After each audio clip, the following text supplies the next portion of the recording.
Donc je vais vous parler là de la dyslexie, qui est un de ceux qui est pourtant le mieux connu, même si la totalité n'est pas parfaitement maîtrisée actuellement. Alors une définition, c'est une difficulté durable.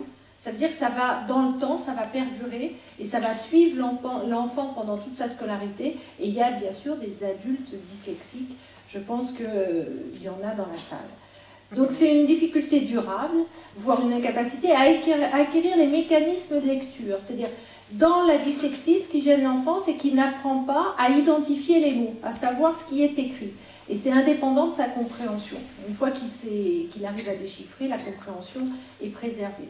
Mais c'est l'identification des mots qui est vraiment au cœur de la difficulté de l'enfant dyslexique.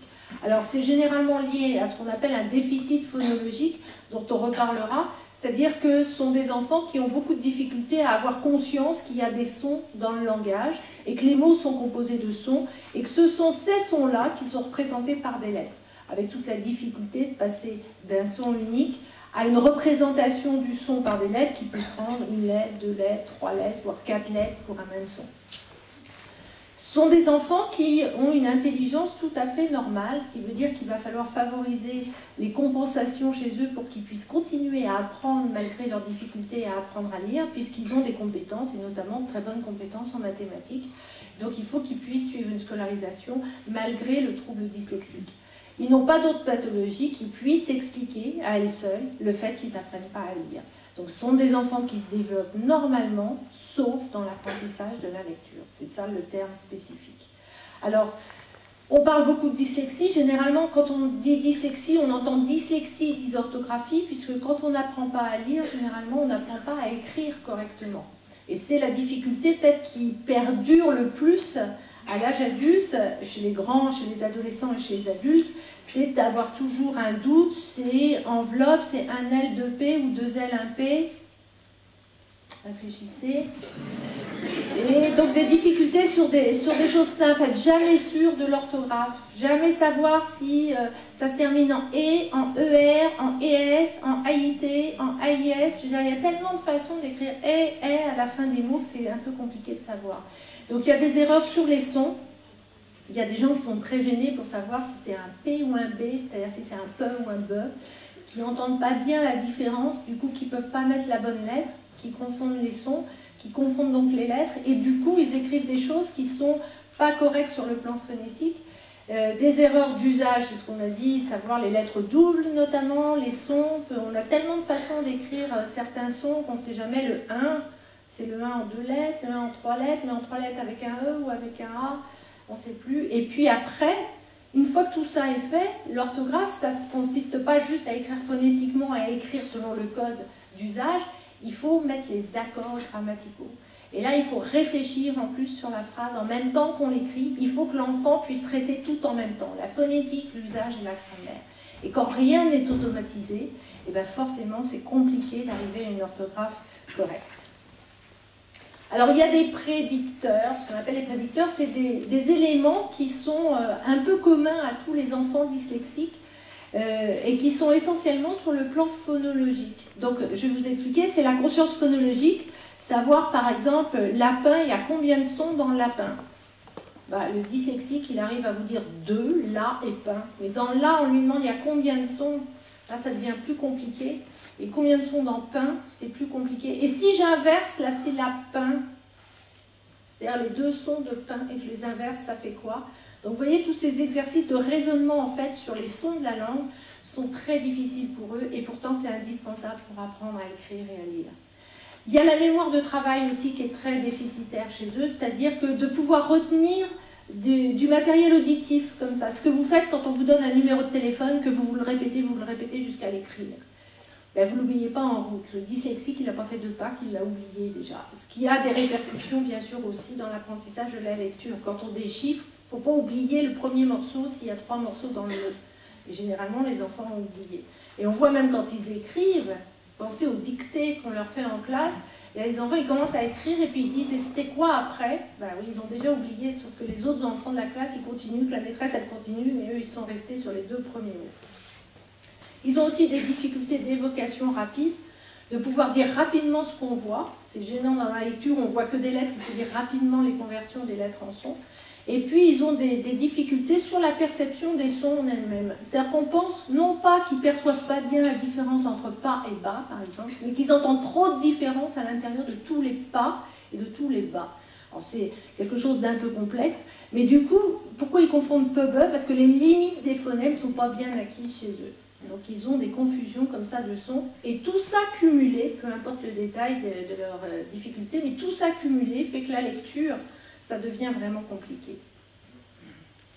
Alors, les signes, à quoi on le voit? On voit c'est des enfants qui apprennent à lire difficilement et que même quand ils savent lire, ils lisent lentement. Ils sont très gênés par leur lenteur. Et puis, ils font beaucoup de fautes. Il y a plein de petites erreurs, hein, on le verra dans des vidéos. Et alors, globalement, ils suivent, mais il y a des petites erreurs sur des mots, sur des sons.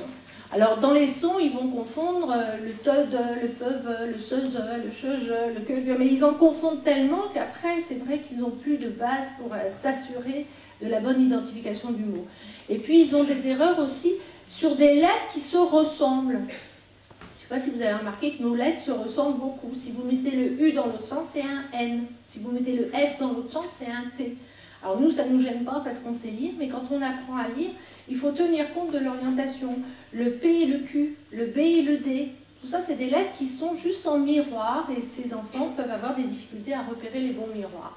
Et puis, ils ont des difficultés aussi dans l'ordre des lettres qui font le mot. Du coup, ils vont lire des mots les uns pour les autres parce que c'est à peu près pareil. Par exemple, pâtissier, tapissier, bon, on déplace une lettre et c'est la même chose. Et sur cabane, Canada, ça c'est la cabane au Canada. Mais c'est compliqué pour avoir une cabane au Canada parce qu'ils confondent le be, de, et en plus, s'ils ne mettent pas à la bonne place, ils vont se tromper sur l'identification du mot. Alors, vous voyez bien que c'est cette identification-là qui est difficile, et du coup, quand on ne lit pas les mots qui sont écrits, c'est sûr qu'on a du mal à avancer dans la lecture et qu'in fine, on peut avoir des difficultés à comprendre ce qui est écrit. Mais si on leur lit le même texte, ils comprennent bien. Donc, ce n'est pas un trouble de la compréhension du langage, c'est vraiment un trouble lié à l'identification des mots à l'écrit. Ils vont dire les uns pour les autres des mots qui se ressemblent, et puis des fois, ils vont lire que la moitié des mots. Un petit bout du mot, ça suffira. Notamment, ils vont, sur les verbes conjugués, ils peuvent mettre tout un texte au présent alors qu'il a l'imparfait, parce qu'en fait, ils ne lisent pas la fin des mots. Une fois qu'ils ont compris le sens, ils laissent tomber le déchiffrage. Alors, une petite vidéo, donc c'est une enfant qui a déjà 9 ans et qui essaye de lire ce texte. C'est-à-dire qu'avec le son, c'est... Ouais, merci. Aura 6 ans. Depuis un seulement.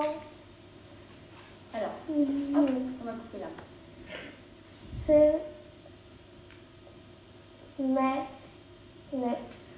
Non, ça c'était... Une semaine. Il dit au A.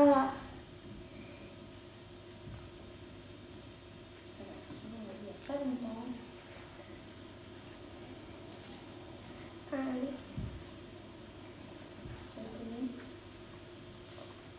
Bi. Alors, bien, tu sais, c'est très bien. Hein.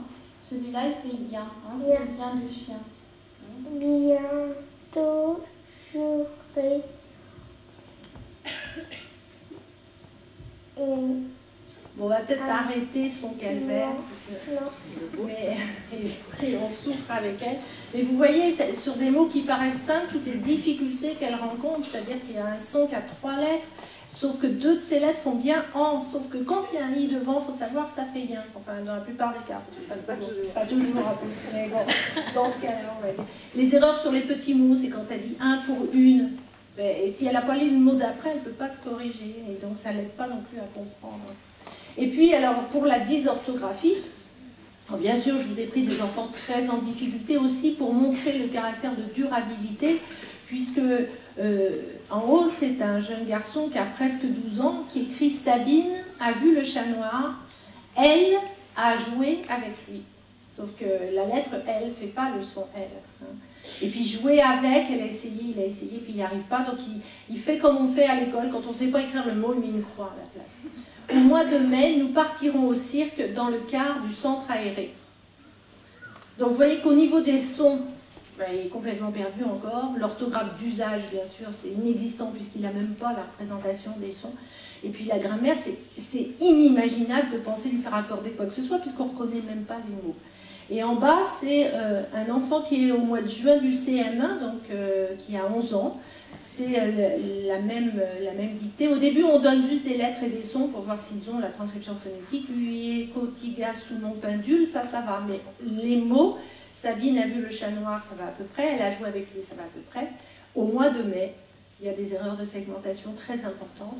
Pas d'orthographe d'usage. Nous partirons au cirque dans le quart du centre ailleurs.